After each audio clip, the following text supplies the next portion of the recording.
আজকে খর্দা থিয়েটার জোনের আমন্ত্রণে আমরা ইলপাশনিয়াম আর্ট সেন্টারে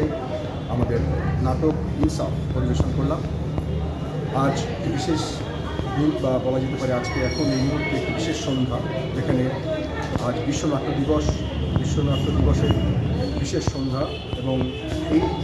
বিশ্ব নাট্য দিবসে আমাদের খুব প্রয়োজনীয় বার্তা নিয়ে আমরা তৈরি করেছিলাম এই ইনসাফ, এবং আমাদের মনে হয়েছে এই সময় দাঁড়িয়ে এই নাটকটির একটা বিরাট প্রয়োজনীয়তা আছে। এবং এইখানে এই খর্দা থিয়েটার জোনের এই অঙ্গনে আমরা এই নাটক করে অত্যন্ত আনন্দিত এবং আমরা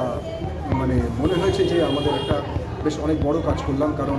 এই প্রতিবাদ আমরা যে প্রতিবাদটা গড়ে তুলতে চেয়েছি নাটকের মাঝখানে, নাটকের মধ্যে, আজ বিশেষ সন্ধ্যায় এই নাটক করে আমরা আমাদের একটা খুব ন্যূনতম দায়িত্ব পালন করি। খর্দা থিয়েটার জোনকে আমাদের নাট্যরবের পক্ষ থেকে অসংখ্য ধন্যবাদ। এই ধরনের প্রয়াস বা এই ধরনের উদ্যোগ আরও ছড়িয়ে দিলে বিভিন্ন জায়গায় আরও মনে হয় আরও